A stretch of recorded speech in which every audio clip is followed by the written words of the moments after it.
Para você ligado no canal no Vácuo, muitíssimo bom dia, boa tarde, boa noite. Segunda-feira, dia 7 de novembro de 2022, edição número 542 do canal no Vácuo, sendo gravada neste momento às 3h10 da tarde do horário oficial de Brasília.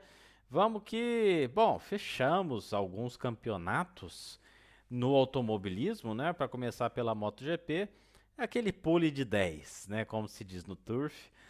O nosso Francesco Peco Bagnaia conquistou o campeonato com 17 pontos de vantagem para o Fábio Quartararo, que chegou na quarta colocação, que por si só essa colocação, mesmo com o abandono do Bagnaia, seria insuficiente para a conquista do título.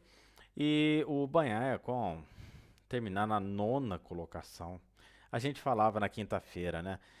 Faz a corrida como se estivesse levando a namorada de scooter para tomar café, né? Sem inclinar a moto demais, fica no cinza. Era isso que o Bagnaia precisava fazer e fez.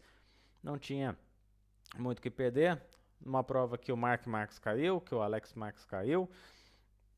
Uma prova muito ruim, né, para quem não era Moto Ducati nesse final de semana. E a fechamento da temporada de despedida da Suzuki, é uma momentânea despedida, né? Sabe-se lá quando que os japoneses vão voltar à MotoGP, com a vitória do Rins, que foi a Suzuki que funcionou nesse terço final de temporada, porque o Mir realmente irreconhecível na pista e já pensando no campeonato lá com a Honda, não se colocou em nenhum momento em apuros ou em perigo ou em risco demasiado pilotando a Suzuki. Ele, óbvio, queria tação para já, a partir dessa semana, fazer os testes pré-temporada com a Honda. A Suzuki dá adeus à MotoGP de novo.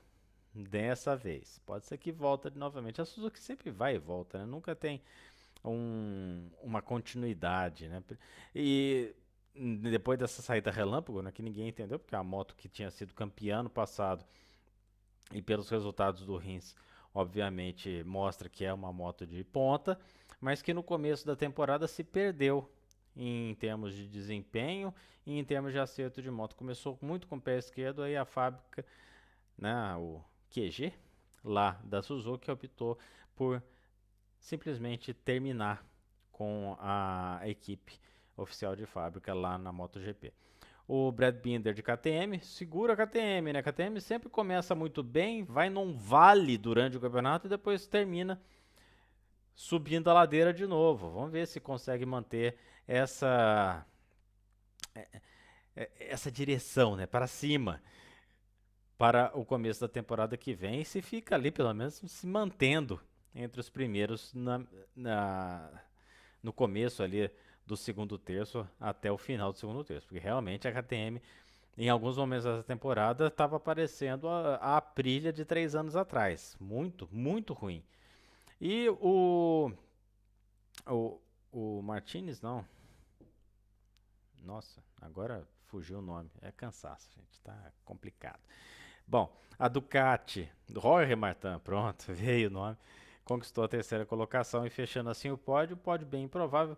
Aquela prova, né, estilo Grande Prêmio da Austrália do começo dos anos 90 na Fórmula 1, né, sempre tinha uma surpresa acontecendo, muita gente abandonava, prova festiva, o campeonato já chegava decidido lá na Austrália, final dos anos 80, começo dos anos 90, né, sempre tinha alguém para fazer aprontar alguma coisa no Grande Prêmio da Austrália. E na moto dessa vez não foi diferente, com o Quartararo com poucas chances de brigar pela vitória, acabou sobrando uma missão um tanto quanto fácil para o Bagnaia, que desde a época de Giacomo Agostini, 50 anos atrás com a MV Augusta, não tinha um piloto italiano em cima de uma moto italiana campeã da MotoGP. A Ducati foi campeã de construtores, campeã de equipes com a equipe oficial e também campeã de pilotos.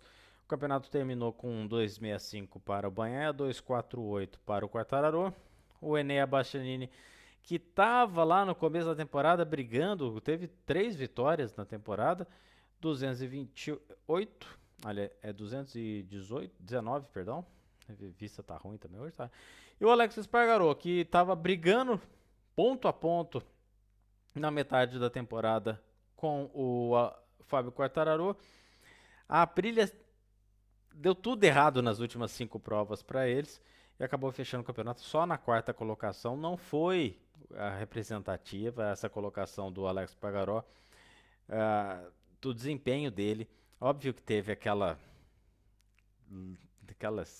panada de parafuso lá em Barcelona, quando ele achou que a prova tinha terminado, e depois o erro na pressão dos pneus que acabou derrubando ele. Mas fora isso, fora essas 2 provas que são erros fora da curva, em algumas outras provas, né, e sem contar também lá na Malásia, uma pista bastante complexa, a moto do Espargaró não foi nem sombra para chegar entre os top 5. E o Jack Miller, que sobreviveu ali na quinta colocação com 199, terminando assim.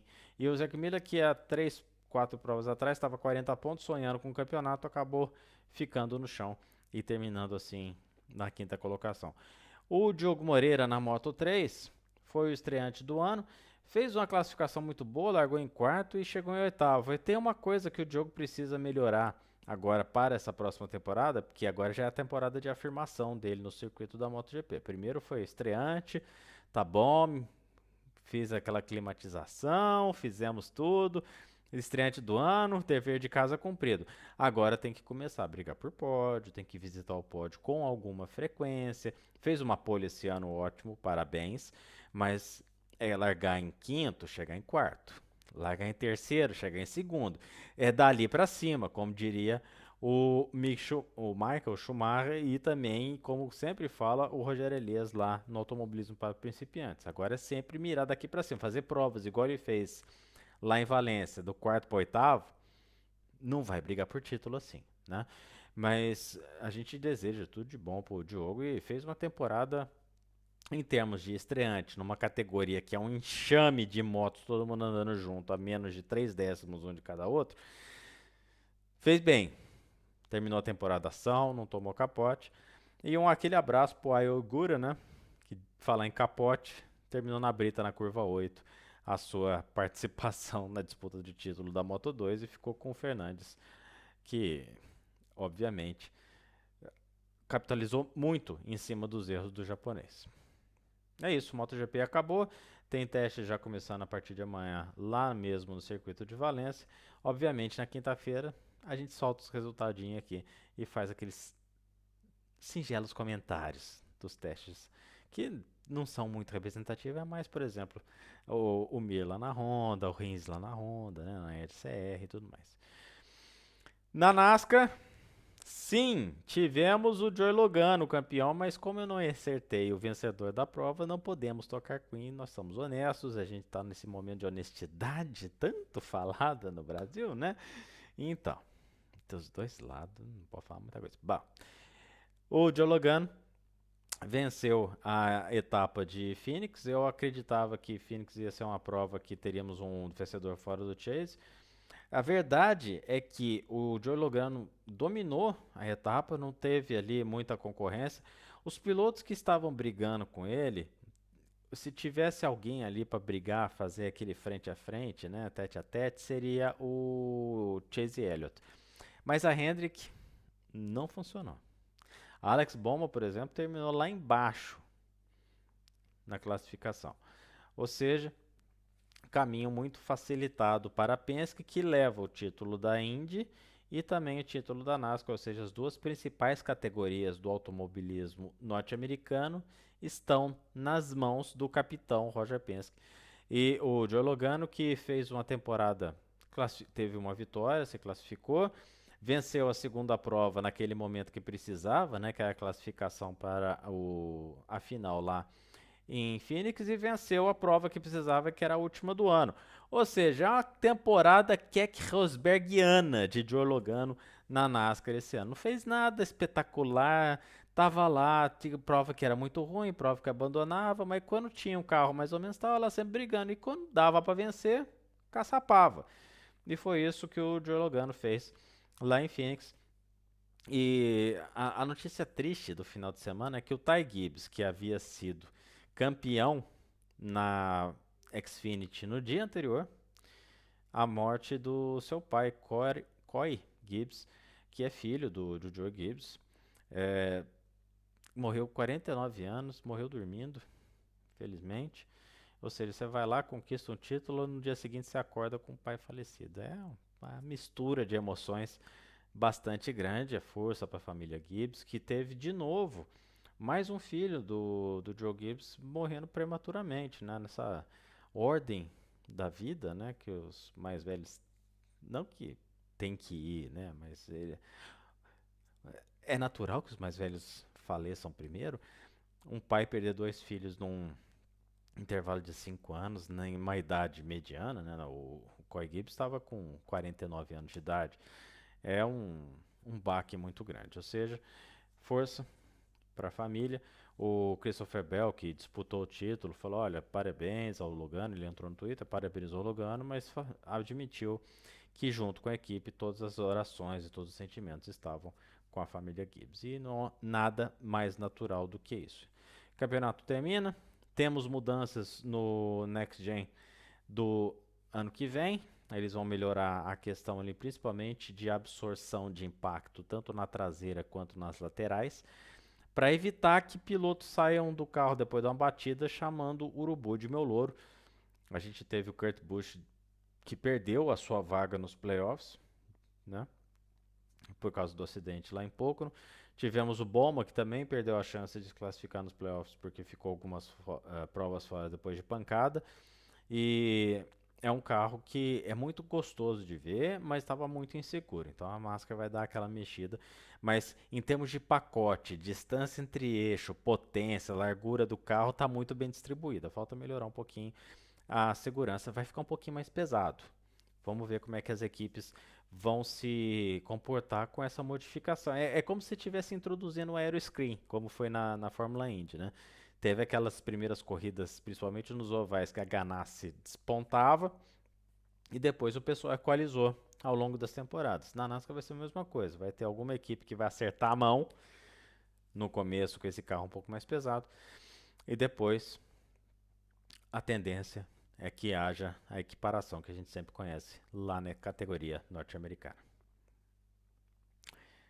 Canal no Vácuo nessa edição de segunda-feira mais curtinha, só tem 2 assuntos. A gente não acompanhou muito no final de semana, para falar a verdade. Estávamos aqui nas expectativas para receber a assistente e a audiência. Estamos agora com o pacote completo aqui no canal Novaco, onde estamos.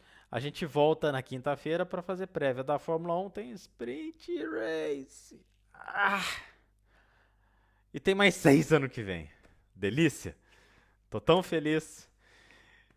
Tem Fórmula 1, tem WRC, tem bastante coisa pra gente comentar na quinta-feira. Um grande abraço para vocês, uma ótima semana de trabalho para você que está de férias, assim como o Moá, uma ótimas férias. E na quinta-feira a gente faz aquela edição no celularzinho, tá bom? Não estaremos nos nossos estúdios por motivos de farra, esbórnia e galhofa. Um grande abraço para vocês, a gente se vê na edição 543. Sobe a vinheta. Tchau, tchau.